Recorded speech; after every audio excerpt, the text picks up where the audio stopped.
এই যে ছবি আমরা দেখতে পাচ্ছি বইয়ের ছবি। স্বাভাবিকভাবে আমরা প্রথমে বই দেখলে জিজ্ঞেস করি কি বই। উপন্যাসের বই হলে যাদের পড়ার আগ্রহ থাকে আমরা বলবো যে একটু আমাকে দিস, আমি পড়বো।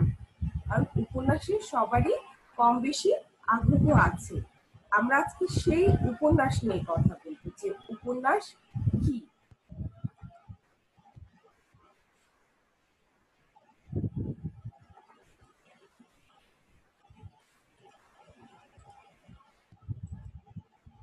উপন্যাস হচ্ছে এক ধরনের সৃষ্টিশীল রচনা। সৃষ্টিশীল রচনাটা আবার কোনো কিছু সৃষ্টি করা, জীবনের অভিজ্ঞতার সাথে মিশিয়ে আর কি করা, নিজের কল্পনা দিয়ে জীবনের যে অভিজ্ঞতাগুলো লেখক পেয়েছেন সবকিছু মিলিয়ে একটা নতুন কিছু উপস্থাপন করা। মানুষের জীবনই উপন্যাসের উৎস। এখন একটা ঘটনা, সেই ঘটনা তো আর আমি চাপ থেকে নিয়ে আসতে পারি না। সেই ঘটনাটা হয়তো আমার সাথে বা অন্য কারোর সাথে ঘটেছে। সেই ঘটনাটার সাথে লেখক কি করেন, তার চিন্তাকে মিশিয়ে একটা নতুন রূপ দেন। সেজন্য আমরা বলছি যে মানুষের জীবনের উপন্যাসই হচ্ছে মানুষের জীবনের উৎস। মিস হ্যাঁ, হ্যালো বলো।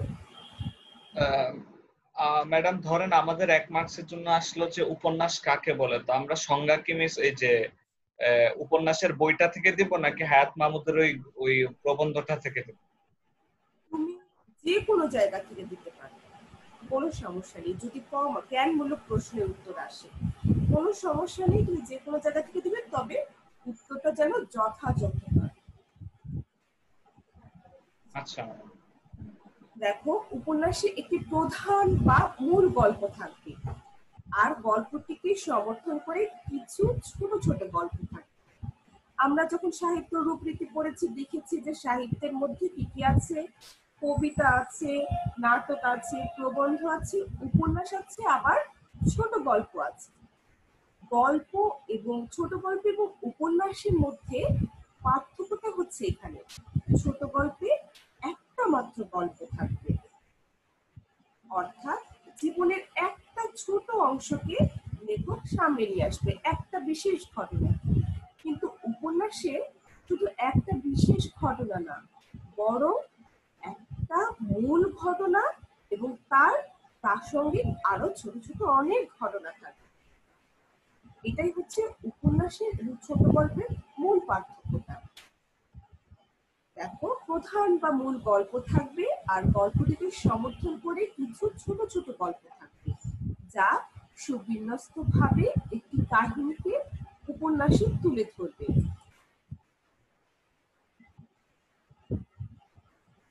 সুবিন্যস্ত কি সেটা তো আমরা জানি, মানে সুন্দর করে সাজিয়ে ঘটনাটাকে সবার সামনে উপস্থাপন করবে। এখন ওয়ালাইকুম আসসালাম। এই যে উপন্যাস শব্দটা, বাংলায় আমরা উপন্যাস বলছি, উপন্যাস শব্দটা কোথা থেকে এসেছে?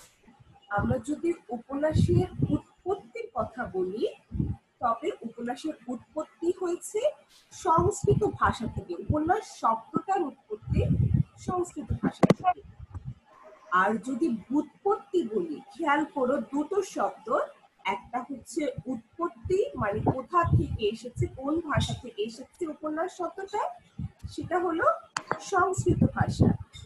আর ব্যুৎপত্তি অর্থাৎ গঠনটা যদি বিশ্লেষণ করি, তবে আমরা পাই উপ যোগ নি যোগ অস যোগ অ, যা মিলে হয়েছে উপন্যাস। উপসর্গের সাথে যুক্ত হয়েছে ন্যাস। ন্যাস অর্থ জানা আছে কারণ ন্যাস মানে কি? ন্যাস এসেছে বিন্যাস থেকে, অর্থাৎ সাজানো, সুন্দর করে সাজানো কোনো কিছু। একটি ঘটনাকে যখন সুন্দর করে সাজিয়ে প্রাসঙ্গিক বিষয়বস্তু এনে উপস্থাপন করা হয়, তখনই সেটা হয় উপন্যাস। আমরা ইংরেজি ভাষায় উপন্যাসের দুটো প্রতীক শব্দ পেয়ে থাকি। একটা হলো নোভেল, যে নোভেল শব্দটা এসেছে ইতালীয় নোভেলা থেকে।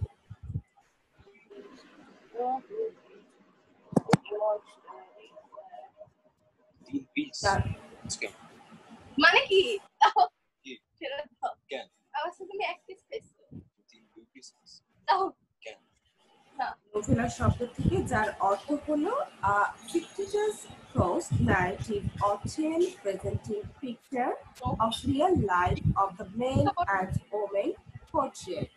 অর্থাৎ উপন্যাস হচ্ছে গদ্যে লিখিত এমন এক বিবরণ বা কাহিনী যার ভেতর দিয়ে মানব মানবীর জীবনযাপনের বাস্তবতা প্রতিফলিত হয়ে থাকে। খেয়াল করো,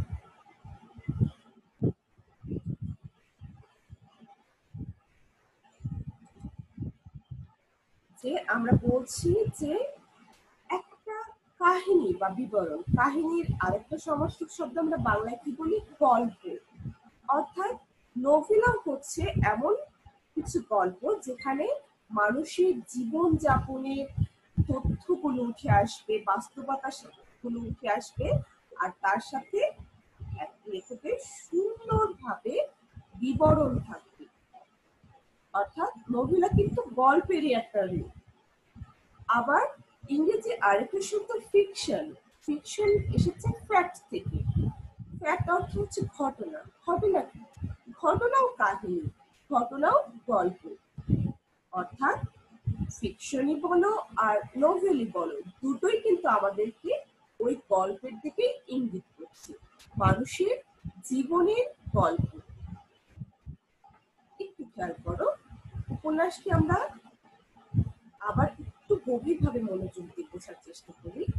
উপন্যাস উপনয় বা উপন্যাস্ত শব্দ থেকে এসেছে, যা ইংরেজি নোভেলা শব্দের পরিভাষা রূপে গৃহীত। আমরা আগেই বললাম, সাধারণ অর্থ উপন্যাস বলতে গদ্যে লিখিত। উপন্যাসকে কিন্তু অবশ্যই গদ্য ভাষায় লিখতে হবে। আমরা যখন সাহিত্যের ভাগগুলো দেখাই, সাহিত্যের যুগ বিভাগ দেখাই, তখন আমরা কি দেখি, প্রাচীন যুগ, মধ্যযুগ, আধুনিক যুগ। আধুনিক যুগের সৃষ্টি কিন্তু গদ্য সাহিত্য, উপন্যাসও আধুনিক যুগের সৃষ্টি। উপন্যাসকে অবশ্যই গদ্যে লিখিত হতে হবে এবং সেটা হতে হবে দীর্ঘ উপস্থাপনা। মানে ওই যে বললাম, একটা প্রধান গল্প, তার সাথে ছোট ছোট অনেক গল্প মিলিয়ে অবশ্যই এটা একটা দীর্ঘ উপস্থাপনা হবে। ছোট গল্পের তুলনায় উপন্যাসের বিস্তৃতি বেশি। ছোট গল্প জীবনের একটা অংশকে ফোকাস করে, অনেকটা ঘরের মধ্যে, অন্ধকার ঘরের মধ্যে জানালা দিয়ে চাঁদের আলো আসার মতো একটা অংশকে আলোকিত করে। আর উপন্যাস হচ্ছে বিস্তৃত অংশকে আলোকিত করে। উপন্যাস রচনায় ব্যক্তি চেতনা ও সমাজ চেতনা অপরিহার্য। ব্যক্তি চেতনা কি? ব্যক্তির মতামত, ব্যক্তির মনস্তাত্ত্বিক, ব্যক্তির অবস্থান, ধর্মীয়, সামাজিক, অর্থনৈতিক সব কিছু অবস্থানকে সুস্পষ্টভাবে উপস্থিত করে। সমাজের অবস্থা, সমাজের অর্থনৈতিক পরিস্থিতি, ধর্মীয় পরিস্থিতি, রাজনৈতিক পরিস্থিতি সবকিছুকে এখানে মোটামুটি ভাবে উপস্থিত থাকতে হয়। একটি সার্থক উপন্যাসের কাহিনী, ঘটনা, চরিত্র, বর্ণনা ভঙ্গি, রস, সংলাপ, ভাষা ইত্যাদির মাধ্যমে মূলত লেখকের জীবন দর্শন ও জীবনানুভূতি প্রকাশ পায়। উপন্যাসের বিস্তৃত পটভূমিতে সমগ্র মানব জীবন ও সমাজের প্রতিচ্ছবি ফুটে ওঠে। সমগ্র মানব জীবন এবং সমাজের প্রতিচ্ছবি। একটা উপন্যাস অবশ্যই অবশ্যই কি করছে, যে সেখানে যে মানুষটাকে নিয়ে গল্প বা যে সমাজকে নিয়ে গল্প, সেই সমাজে একটা বিস্তৃত পরিস্থিতিকে দেখাচ্ছে। এখন এই যে উপন্যাস, উপন্যাসের আঙ্গিক ও গঠন কৌশল নিয়ে আমরা একটু কথা বলবো। আমরা আগে ম্যাডাম একজন ঢুকতে চাচ্ছে ক্লাসে। হ্যাঁ হ্যাঁ বাড়ি অবশ্যই। ম্যাডাম একজন ঢুকতে চাচ্ছে, ও আচ্ছা বলতে বললাম আচ্ছা, আপনাকে, ওই আমি তো অ্যাকসেপ্ট করছেন। ইয়া করতে পারছি না রে। ও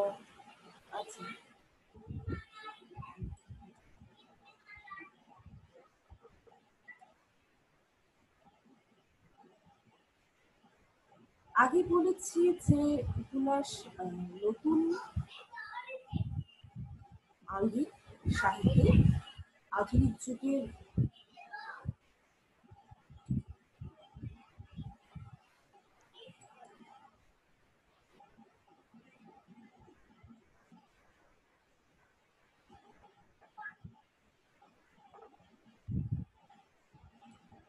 আছে। আধুনিক যুগের উপন্যাস হচ্ছে আধুনিক যুগের অবদান। এই যে প্রায় 400 বছর ধরে নানা রকম ভাঙা গড়ার মধ্যে দিয়ে উপন্যাসের একটা ফর্ম দাঁড়িয়েছে। আমরা জানি যে আমাদের আহ সাহিত্যের সবচেয়ে প্রাচীন রূপ হচ্ছে ছড়া, কবিতা, তারপরে এসেছে নাটক। বিভিন্ন কারণে তারপরে ধীরে ধীরে এসেছে প্রবন্ধ, গল্প, উপন্যাস। এই যে এই যাত্রাটা খুব অল্প সময় না, এটা দীর্ঘ সময়, আমরা বলছি প্রায় 400 বছর। এখন কি কি আছে? একটা উপন্যাস হতে গেলে একটা প্রথমেই যেটা দরকার সেটা হচ্ছে একটা কাহিনী, আখ্যান ভাগ বলছি আমরা, গল্প, যেটাকে ইংরেজিতে বলা হয় প্লট। সেই কাহিনীটার যে ঘটনাটা, সেই ঘটনাটাকে উপস্থাপন করতে তো অবশ্যই চরিত্রের দরকার, ক্যারেক্টার। এই চরিত্রগুলো কি করবে? সেই গল্পটাকে উপস্থাপন করবে। এখন চরিত্রের বয়ান দিলেই তো হবে না, চরিত্রের জন্য কি করতে হবে? তার চারপাশে দৃশ্যকে বর্ণনা করতে হবে, দৃশ্য পরিবেশের বর্ণনা। যেমন ধরো, আমরা যদি বিভূতিভূষণের পথের পাঁচালীর কথা বলি, সেখানে কি করছে লেখক? চারপাশে বিস্তৃত বর্ণনা দিচ্ছে। কেন এত সুন্দর করে প্রকৃতির বর্ণনা দিচ্ছে? কি দরকার এত প্রকৃতির বর্ণনা দেওয়ার? দরকারটা হলো যে ওই যে অপু দুর্গা দুটো ক্যারেক্টারের বেড়ে ওঠা, তাদের মনোজগৎ, তাদের সবকিছুকে পাঠকের সামনে স্পষ্ট করার জন্য এই প্রকৃতির বর্ণনা, পরিবেশের বর্ণনা বা দৃশ্য খুবই দরকার। যার জন্য আমরা কিন্তু প্রকৃতির যে বর্ণনাটা সেখানে পাচ্ছি, সেই বর্ণনা দেখে কিন্তু আমরা বুঝতে পারছি যে এই দুজনের বেড়ে ওঠা কোন পরিবেশে। বর্ণনা ভঙ্গি, প্রত্যেকটা লেখকের বর্ণনার ভঙ্গি ভিন্ন ভিন্ন হয়ে থাকে। এই বর্ণনা ভঙ্গির উপরেই কিন্তু আমাদের এক একজন লেখক এক এক মানুষকে ভিন্নভাবে আকর্ষণ করে। কেউ কেউ দীর্ঘ বর্ণনা যায়, কেউ কেউ খুব অল্প ভাষায় অল্প কিছু বাক্যে একটা সুন্দর করে বর্ণনা দিয়ে দেয়।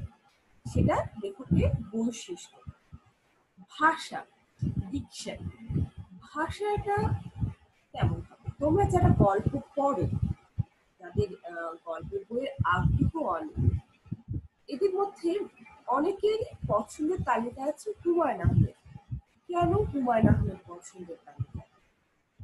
কারণটা হলো তার ভাষা, সহজ সরল স্বাভাবিক ভাষা। এই ভাষাটা লেখকের সবচাইতে বড় অস্ত্র, কিভাবে পাঠককে কাছে টানবে। সহজ ভাষার জন্য শরৎচন্দ্র পেয়েছিলেন তুমুল জনপ্রিয়তা, ঠিক একইভাবে হুমায়ুন আহমেদও তুমুল জনপ্রিয়তা পেয়েছিলেন এই সহজ ভাষার জন্য। আবার কারো কারো রচনার ভাষাটা একটু অন্যরকম, কঠিন। তার মানে কিন্তু এই না যে তারা তাদের কঠিন ভাষার জন্য তারা জনপ্রিয়তা পাননি, তারাও পেয়েছিলেন। রবীন্দ্রনাথের ভাষা, তুমি যদি 1 পৃষ্ঠা বঙ্কিমের লেখা পড়ো, তোমার যদি বঙ্কিমের পড়ার অভিজ্ঞতা থাকে, অন্য সময় যে গল্পটা তুমি পড়ো, তুমি কিন্তু 1 পৃষ্ঠা পড়েই বলে দিবে যে একটু বঙ্কিমচন্দ্র চট্টোপাধ্যায়ের লেখা। কেন তুমি বলে দিবে? কারণ ভাষার শৈলীটা দেখে। আবার 1 পৃষ্ঠা হুমায়ুন আহমেদ পড়ে দিয়ে তুমি বলে দিবে যে হ্যাঁ, এটা হুমায়ুন আহমেদের লেখা, এটা সাদাত হুসাইনের লেখা। কারণ ভাষাটা এক এক লেখকের এক এক রকম, এবং ভাষার উপরে কিন্তু উপন্যাসে প্রচন্ড গুরুত্ব দেওয়া হয়। ভাষাটা মানুষকে আকর্ষণ করে। সিলেনা হোসেনের লেখা আমরা পড়লে যখন দেখতে পাবো যে তার ভাষা খুব সহজ সরল স্বাভাবিক ভাষা, যে ভাষায় আমরা প্রতিনিয়ত কথা বলি। গল্প পড়তে পড়তে মনে হবে আরে এটা তো আমারই ভাষা, আমি তো এই ভাষায় কথা বলি। এই যে নিজের ভাষা যখন আমি সাহিত্যে খুঁজে পাই তখন কিন্তু সেটা গভীরভাবে আকর্ষণ করে। আর উপন্যাসের একটা খুবই গুরুত্বপূর্ণ বিষয় হচ্ছে ঔপন্যাসিকের জীবন ভাবনা, অথার্স ফিলোসফি। উপন্যাসিক খুব সূক্ষ্মভাবে তার ভাষা শৈলীর মধ্যে দিয়ে, রচনা শৈলীর মধ্যে দিয়ে করে আমাদের মাথার মধ্যে ঢুকিয়ে দেয় তার নিজের জীবন ভাবনা। তুমি সমাজকে কিভাবে দেখবে সেটা অনেকটা নির্ভর করে লেখকের ভাবনার উপরে। লেখক তোমাকে, তুমি ধরো তুমি পথের পাঁচালী উপন্যাস পড়ছো কিংবা রবীন্দ্রনাথের গোড়া উপন্যাস পড়ছো। গোড়া উপন্যাস পড়ার সময় গোড়ার যে পারিপার্শ্বিক পরিস্থিতি, যে সেটা নির্ভর করবে, পারিপার্শ্বিক পরিস্থিতি সম্পর্কে তুমি কিভাবে চিন্তা করবে সেটা নির্ভর করবে লেখকের ভাবনার উপরে। লেখক নিজে যেভাবে তোমাকে ভাবাবে তুমি কিন্তু সেভাবে উপন্যাস পড়ার সময় তুমি সেভাবেই ভাববে, এবং উপন্যাস পড়া শেষ হলে তুমি চিন্তা করবে যে গোড়ার উপন্যাসটা যখন পড়লাম গোড়ার সময় তাহলে সামাজিক পরিস্থিতি এইরকম ছিল, তাই না? রাজনৈতিক পরিস্থিতি এরকম ছিল, ধর্মীয় পরিস্থিতিটা এরকম ছিল। সেটা এটাই হচ্ছে লেখকের জীবন ভাবনা, লেখকের জীবনকে দেখার দৃষ্টিভঙ্গি, লেখকের দৃষ্টিভঙ্গি, লেখকের ফিলসফি, লেখকের দর্শন, জীবন সম্পর্কে লেখকের ভাবনা। আচ্ছা, আঙ্গিক ও গঠন কৌশল। এখন আমরা যে উপন্যাসগুলো পড়ি, উপন্যাস যখন দেখি বিভিন্ন রকমের উপন্যাস আমরা দেখতে পাই। এই বিভিন্ন রকমের উপন্যাসকে করা হচ্ছে কয়েকটি ভাগে ভাগ করা হচ্ছে। মিস হ্যাঁ বলো সায়ান। মিস বর্ণনা ভঙ্গি আর ভাষার মধ্যে মেইন পার্থক্যটা কি? বর্ণনা ভঙ্গি আর ভাষার মধ্যে, ভাষাটাকে আমরা বলছি রচনা শৈলী, রচনা মানে লেখার স্টাইলটা, ডিকশন। আর বর্ণনা ভঙ্গি হচ্ছে লেখক কিভাবে বর্ণনা দিচ্ছে। যেমন ধরো এই যে হাত, এই হাতটার আমি কিভাবে বর্ণনা দিব। একটা হাতের বর্ণনা হচ্ছে 5টা আঙুল আছে, আঙুলের রং কেমন, আঙুলগুলোর সাইজ কেমন, কারো অনেক সরু হয়ে থাকে, কারো অনেক একটু মোটা মোটা আঙুল হয়ে থাকে। এই যে একটা বর্ণনা দিলাম, এটা আমি বর্ণনা দিলাম। তুমি কিভাবে বর্ণনা দিবে? তুমি তোমার বর্ণনা আর আমার বর্ণনা কিন্তু এক হবে না। এই যে বর্ণনার ভঙ্গিটা, এটা হচ্ছে এই যে ন্যারেটিভ মেথড, কিভাবে বৈশিষ্ট্য একটা গাছের বর্ণনা কিভাবে একজন লেখক দিচ্ছে, এটা কিন্তু লেখক টু লেখক ভ্যারি করে। আর বর্ণনার ভাষাটা কি হচ্ছে এটাও কিন্তু এক লেখক থেকে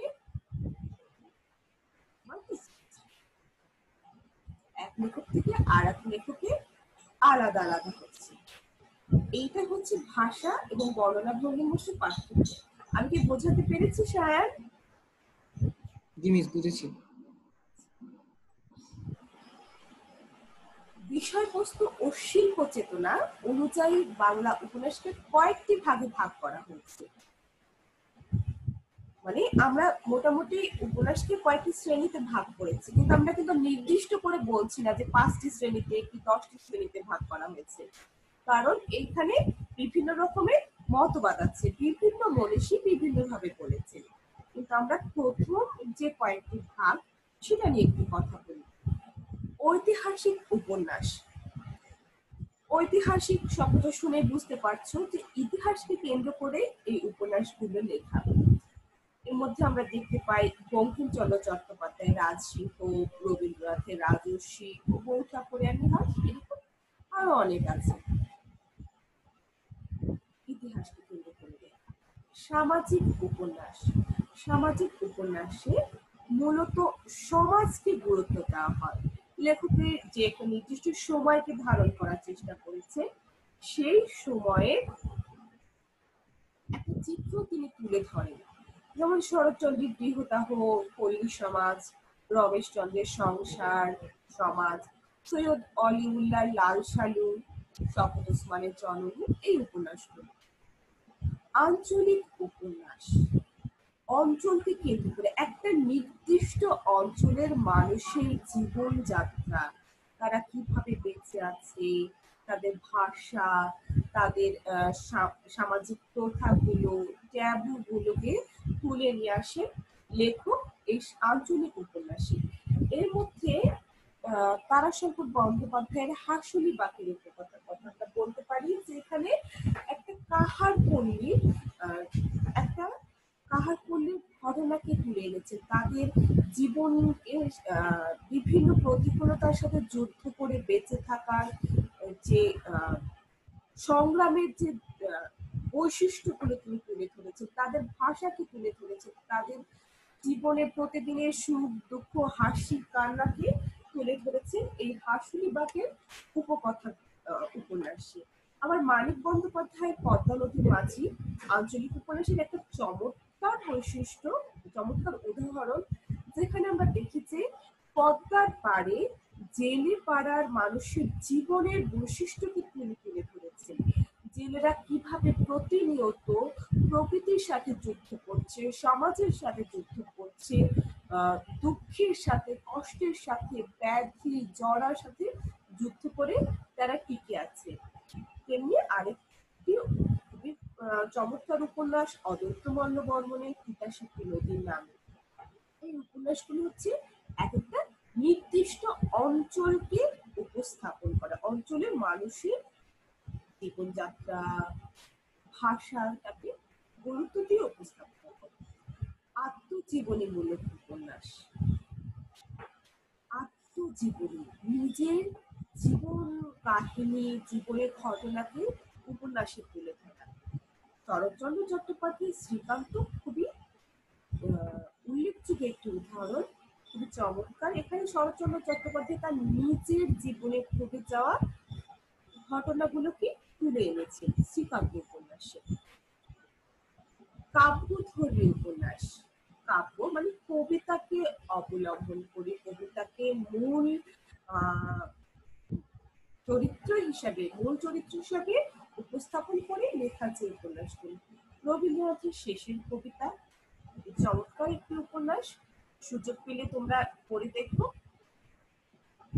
রহস্য উপন্যাস, রহস্য গোয়েন্দা গল্প পড়তে তো আমরা কম বেশি সবাই খুব পছন্দ করি, এখানে নতুন করে পরিচয় করিয়ে দেওয়ার কিছু নেই। প্রিয়নাথ মুখোপাধ্যায়ের দারোগা দপ্তর, সত্যজিৎ রায়ের ফেলুদা, শরদিন্দু বন্দ্যোপাধ্যায়ের ব্যোমকেশ বক্সী, এগুলো আমাদের খুব পরিচিত উপন্যাসের কথা বলছি। এখানে একটি ঘটনা থাকবে, গোয়েন্দা তদন্ত করে বের করবে, একটা রহস্য উন্মোচন করবে, এটা হচ্ছে রহস্যধর্মী উপন্যাস। রোম্যান্স ধর্মী উপন্যাস, যেখানে মানুষের জীবনে ঘটনাগুলো আসছে এবং কিছু মিষ্টি, কিছু ভালো লাগা, ভালোবাসাকে উপস্থাপন করা হচ্ছে, যেটা বঙ্কিমচন্দ্র চট্টোপাধ্যায়ের কপালকুণ্ডলা, মৃণালিনী, চন্দ্রশেখর এ ধরনের উপন্যাস। হাস্য রসাত্মক উপন্যাস, হাসির কৌতুকের মাধ্যমে উপস্থাপন করা গল্পগুলো। ইন্দ্রনাথ বন্দ্যোপাধ্যায়ের কল্পতরু, ত্রৈলোক্যনাথ মুখোপাধ্যায়ের কঙ্কাবতী, ফোকলা দিগম্বর এর উদাহরণ। পত্রোপন্যাস, পুরো উপন্যাসটা আমরা কিন্তু বলছি যে গদ্য ভাষায় লেখা উপন্যাসের বৈশিষ্ট্য। এই পুরো উপন্যাসটা কি হবে, যে কবিতা, সরি চিঠি, পুরো উপন্যাসটা হচ্ছে চিঠি লিখে লিখে উপন্যাস। শৈলজানন্দ মুখোপাধ্যায়ের ক্রৌঞ্চ মিথুন, বুদ্ধদেব গুহর সবিনয় নিবেদন, তারপরে মেম সাহেব, এই হচ্ছে উদাহরণ।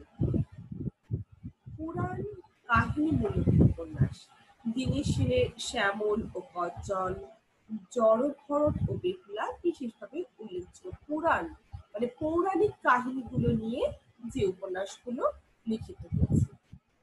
বীরত্ব ব্যঞ্জক উপন্যাস। এই উপন্যাসে একজন নায়ক থাকবেন যার শক্তি, সাহস এবং সংগ্রামের চিত্র উঠে আসে। মনীন্দ্রলাল বসুর অজয় কুমার এই শ্রেণীর উপন্যাস। মনস্তাত্ত্বিক উপন্যাস, যেটা আধুনিক উপন্যাসের আবার যদি আমরা ভাগ করি তাহলে আধুনিক উপন্যাসের একটা খুব উল্লেখযোগ্য বিষয় হচ্ছে মনস্তাত্ত্বিক উপন্যাস। মানিক বন্দ্যোপাধ্যায়ের পুতুল নাচের ইতিকথা এই শ্রেণীর উপন্যাস। আরো আছে মানিক বন্দ্যোপাধ্যায়ের কৃপারাত্রি কাব্য, রবীন্দ্রনাথের ঘরে বাইরে, যেখানে মানুষের মনোজগৎটাকে বেশি গুরুত্ব দেওয়া হচ্ছে। চৈতন্যমূলক উপন্যাস। চৈতন্য, চেতনা, চেতনার বহিঃপ্রকাশ যেখানে ওয়ালিউল্লাহর চাঁদের অমাবস্যা, কাদের অধিকারী উপন্যাসের বৈশিষ্ট্য। দেখো, আমরা বিষয়বস্তু শিল্প চেতনা অনুযায়ী উপন্যাসকে কয়েকটি ভাগে যে ভাগ করা যায় সেগুলো দেখলাম।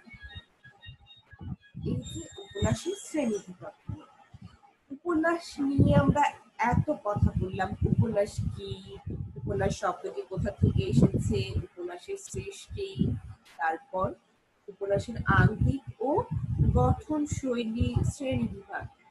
উপন্যাস সম্পর্কে জ্ঞান নেওয়ার কারণটা হলো আমরা আমাদের পাঠ্য উপন্যাসটা করব। আমাদের পাঠ্য উপন্যাসটা কি আপনাদের খেয়াল আছে? আমাদের পাঠ্য উপন্যাস হলো কাকতাড়ুয়া। এই যে আমরা একটা ছবি দেখতে পাচ্ছি স্ক্রিনে, সবাই দেখতে পাচ্ছ ছবিটা? জি মিস। ছবিতে কি দেখা যাচ্ছে? একটা ক্ষেতের ভেতরে একটা পোশাক পরা, সম্ভবত বাঁশ কাঠ দিয়ে তৈরি, আর মাথায় একটা কালো হাড়ি দিয়ে একটা কি, এটাকে কাকতাড়ুয়া বলে। সবাই তো জানি, তাই না? কাকতাড়ুয়া, কাকতাড়ুয়া শব্দটার অর্থ হচ্ছে কাক তাড়ায় যে, অর্থাৎ কাক।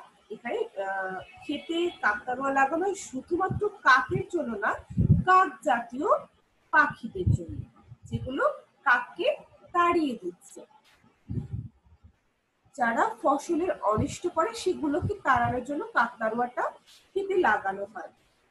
তাহলে ফসলের অনিষ্ট করে যারা, অর্থাৎ এক কথায় ফসলের শত্রুকে কি করছে, দূর করার জন্য কাকতাড়ুয়াটা লাগানো হয়। একটু চিন্তা করো, আমাদের নামটা কিন্তু উপন্যাসের সাথে খুবই গুরুত্বপূর্ণ একটা বিষয়। সে কোনো কাজ করছে না, চুপচাপ একদম মূর্তি হয়ে দাঁড়িয়ে আছে, আর এক নীরব থেকে কৃষকের উপকার করছে। কৃষক যেন তার মেহনতের ফসলটা ঘরে তুলতে পারে, যার জন্য শত্রুকে দমন করছে, শত্রুকে দূর করছে। একইভাবে আমাদের মুক্তিযোদ্ধারা হচ্ছে শত্রুকে, দেশের শত্রুকে দূর করেছে। আমরা আমাদের গল্পে যে প্রধান চরিত্র তাকে দেখবো, সেও কিন্তু একজন মুক্তিযোদ্ধা। হ্যাঁ, সে গেরিলা যুদ্ধ করেনি, হাতে অস্ত্র নিয়ে যুদ্ধ করেনি, কিন্তু নীরব থেকে সেও কিন্তু দেশের শত্রুকে তাড়াতে একটা গুরুত্বপূর্ণ ভূমিকা পালন করেছে, যার জন্য সে কাকতাড়ুয়া হিসেবে আমাদের মাঝে এসেছে, কাককে তাড়াচ্ছে। কাকতাড়ুয়া উপন্যাসের লেখক সেলিনা হোসেন। আমরা একটু সেলিনা হোসেন সম্পর্কে জেনে নিই। সেলিনা হোসেন জন্ম 14 জুন 1947 রাজশাহী শহরে। 60-এর দশকের মধ্যভাগে রাজশাহী বিশ্ববিদ্যালয়ে পড়ার সময় লেখালেখির সূচনা। প্রথম গল্পগ্রন্থ বেরোয় 1969 সালে। অন্যান্য বইয়ের মধ্যে রয়েছে উপন্যাস গেরিলা ও বিড়ম্বনা, দিনকালের কাঠখড়, হাঙর নদী গ্রেনেড, মগ্ন চৈতন্যের শীষ, নীল ময়ূরের যৌবন, কালকেতু ও ফুল্লরা, গল্পগ্রন্থ উৎস থেকে নিরন্তর, জলবতী মেঘের বাতাস, কোল কলকাল প্রকৃতি, দেশ ও বিদেশের কয়েকটি কলেজ ও বিশ্ববিদ্যালয়ে তার রচনা পাঠ্য। পেয়েছেন বাংলা একাডেমি সাহিত্য পুরস্কার ও রাষ্ট্রীয় একুশে পদক। শ্রেষ্ঠ কাহিনীকার হিসেবে জাতীয় চলচ্চিত্র পুরস্কার লাভ করেছেন দুবার। রবীন্দ্র ভারতী বিশ্ববিদ্যালয়ে কলকাতা থেকে ডিলিট উপাধি পেয়েছেন। আচ্ছা, আমাদের যে উপন্যাস কাকতাড়ুয়ার প্রধান চরিত্র হচ্ছে বুধা। বুধাকে উপন্যাসে আমরা দেখতে পাই যে অনেকে তাকে পাগল বলছে, আসলে কিন্তু বুধা পাগল নয়। হ্যাঁ, সে আর 10টার তার বয়সী বাচ্চাদের মতো নয়। কেন নয়? কারণ তার জীবনে ঘটে গেছে এক মর্মান্তিক ঘটনা। চোখের সামনে মা বাবা 4 ভাই বোনকে মরে যেতে দেখেছে, যেটা খুবই কষ্টদায়ক, খুবই বেদনাদায়ক, খুবই যন্ত্রণায়, যেটা তাকে তার যে অনুভূতিগুলোকে শূন্য করে দিয়েছে। অনুভূতি শূন্য হয়ে গেছে বুধার কিছু কিছু ক্ষেত্রে, সবকিছুতে কিন্তু না। সে কোনোভাবেই তাকে পাগল বলা যাবে না, কারণ কিছু কিছু ক্ষেত্রে স্বাভাবিক মানুষের চাইতে সে খুব ভালোভাবে কেউ একজনকে তোমরা হোস্ট হবে। আমাদের হাতে মনে হয় সময় কমে গিয়েছে, আমাদের হাতে সময় কম। আমাদের আরো 5 মিনিট আছে ক্লাসে, কিন্তু আমরা মনে হয় পাবো না। ফারহান, ফারহান,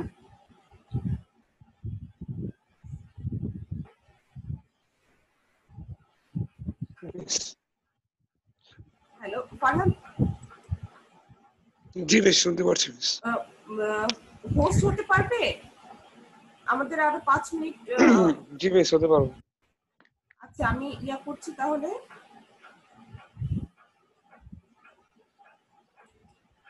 জি বেশ হতে পারবো। এটা কিভাবে করে বলতো?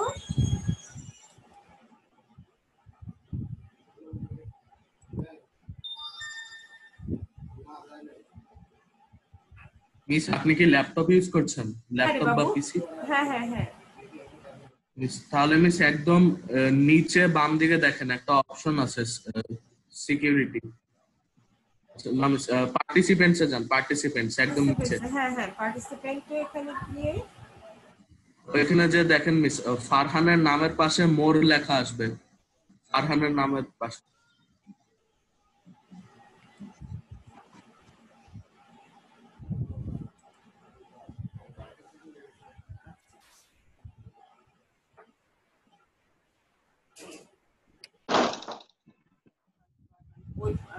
হ্যাঁ, মোর পেয়েছি। আচ্ছা, সেই মোরে প্রেস করে মেক হোস্ট দিয়ে দেন, তাহলে হোস্ট হয়ে যাবে।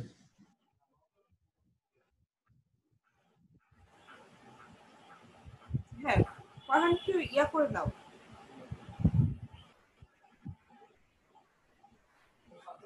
জি বেশ। আচ্ছা,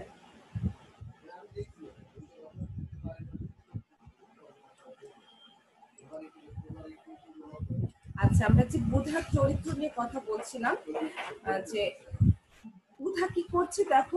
আলীর কাছে যখন হচ্ছে সে কেরোসিন দোকান থেকে যে তখন কেরোসিন চাইছে, তখন কিন্তু সে বলছে যে কেরোসিনের দাম সে দিয়ে দেবে, দাম দিতে না পারলে সে গায়ে খেটে বা পরিশ্রম করে সেটা শোধ করবে। তাহলে একটু খেয়াল করো যে তার সেন্স কতটা ভালো, যে কারোর কাছ থেকে বিনামূল্যে সে কোনো কিছু নিবে না। আর সবচেয়ে বড় তার সেন্সের বিষয়টা আমরা পাই হচ্ছে দেশের প্রতি তার ভালোবাসা, মানুষের প্রতি ভালোবাসা। মানুষকে সে যে ভালোবাসছে, দেশকে ভালোবাসছে, গুরুত্ব দিচ্ছে, যেটা স্বাভাবিক। অনেকে কিন্তু দেশকে এতটা গুরুত্ব দিচ্ছে না। বুধা চরিত্রকে কেউ কেউ ছন্নছাড়া, আদর করে ছন্নছাড়া ডাকছে, তারপরে মানিক রতন ডাকছে, আবার কেউ বেয়াদবও ডাকছে।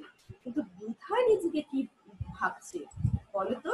বুধা নিজেকে বঙ্গবন্ধু ভাবছে, বঙ্গবন্ধুর চেতনাকে সে তার মধ্যে ধারণ করছে।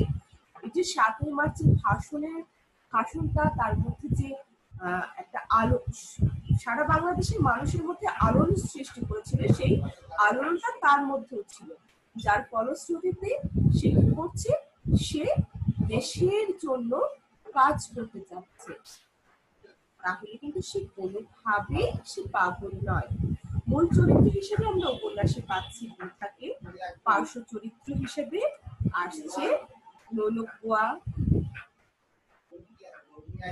তারপরে হরি কাকু, তারপরে আমরা দেখতে পাচ্ছি আহাদ মুন্সি, কুন্তি, তারপর ফুলকলি, রাজাকার, কুদ্দুস, আলিও, মিঠু, আর একটা বড় চরিত্র, উল্লেখযোগ্য চরিত্র হচ্ছে শিল্পী শাহাবুদ্দিন, একজন বীর মুক্তিযোদ্ধা।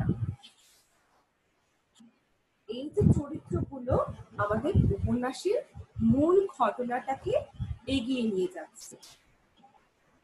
আমাদের মূল ঘটনাটা বুঝতেই পারছো, তোমরা তো পড়েইছো আগে, তারপরও মূল ঘটনা হচ্ছে ৭১-এর মুক্তিযুদ্ধ সংক্রান্ত ঘটনা। আমরা আগামী ক্লাসে আবার এই পরবর্তী অংশ নিয়ে আলোচনা করব। ঘটনা, তারপরে চারিত্রিক বিশ্লেষণ করা সম্ভব আমরা আগামী ক্লাসে করব। আর আজকে এতটুকু পর্যন্ত থাক। কোনো প্রশ্ন থাকলে আমাকে তোমরা প্রশ্ন করো।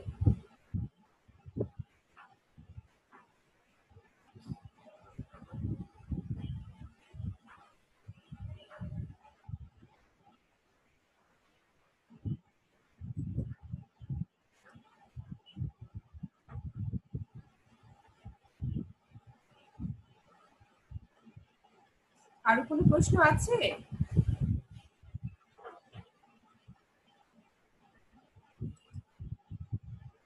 মিস আমার একটা প্রশ্ন ছিল মিস। হ্যাঁ হ্যাঁ, আহলাফ বলো। মিস আমাদের মিস বইয়ে মিস দুই জায়গায় দুই রকম ইনফরমেশন দেওয়া আছে। কোনটা এটা কি বাবা? মিস পরের দিন অ্যান্সার দিবেন নাকি? কোনটা যেমন বলো? মিস এই যে মিস উপন্যাসের আলোচনা, মানে উপন্যাসের শুরুর আগে মিস বুধার উপন্যাসের বোনের কথা আলোচনায় বলো। দেওয়া আছে যে মিস ওই যে ওর ভাই বোনের সংখ্যার কথা, আর ওই তিনু আর বিনু মিস ওর ছোট বোন যে, হ্যাঁ হ্যাঁ, মিস এক জায়গায় দেওয়া হচ্ছে গিয়ে বিনু ওর ছোট বোন যার বয়স ১.৫ বছর, আর মূল গল্পের মধ্যে দেওয়া আছে তিনু ওর ছোট বোন যার বয়স ১.৫ বছর।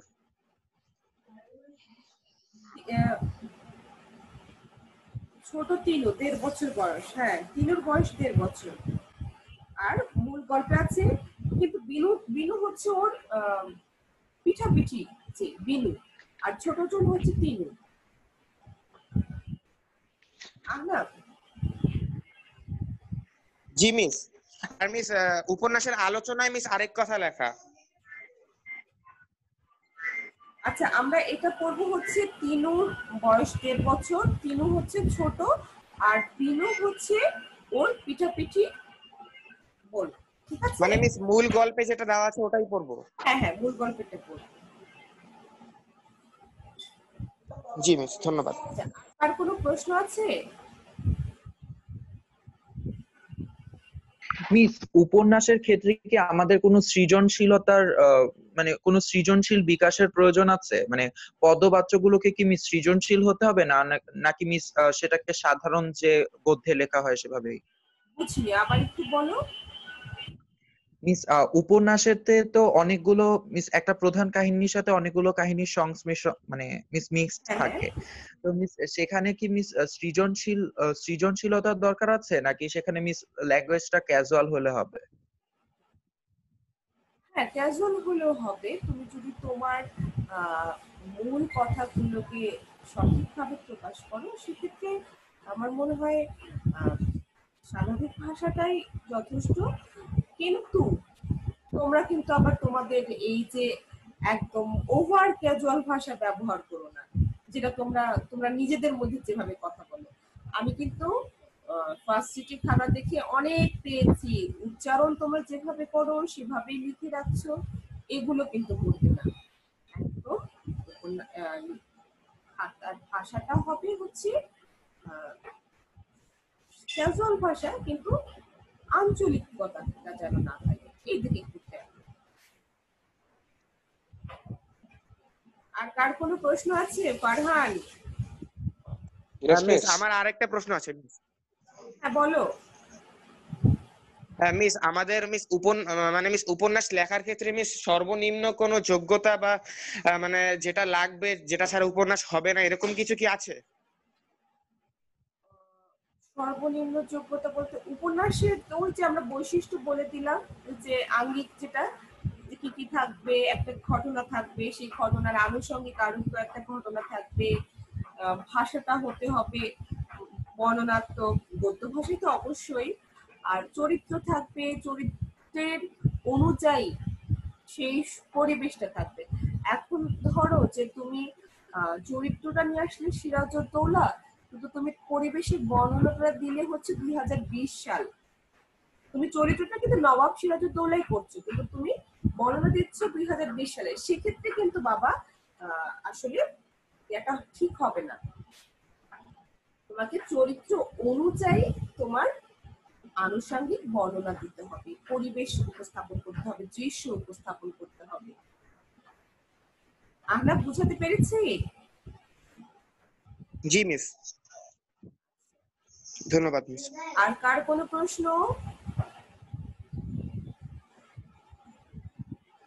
মিস আমাদের বাংলা ফার্স্টের জন্য মিস এমসিকিউটাকে কিভাবে প্র্যাকটিস করা যেতে পারে?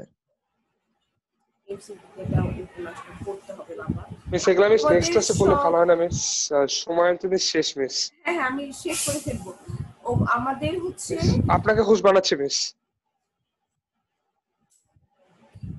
বাবু এখন হোস্টার ইয়া করার দরকার নেই, চেঞ্জ মিস করে দিয়েছি মিস। আচ্ছা ঠিক আছে।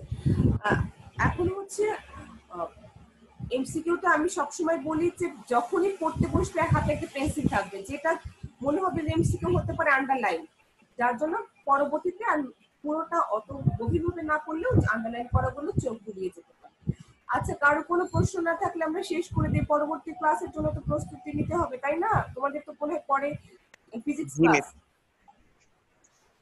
আচ্ছা ঠিক আছে, আল্লাহ হাফেজ, আমাদের আবার পরের ক্লাসে দেখা হবে। আর তোমরা একটু প্র্যাকটিস করো, হ্যাঁ? পরের ক্লাসে আমরা উপন্যাস নিয়ে আলোচনা করব। আসসালামু আলাইকুম। আসসালামু আলাইকুম।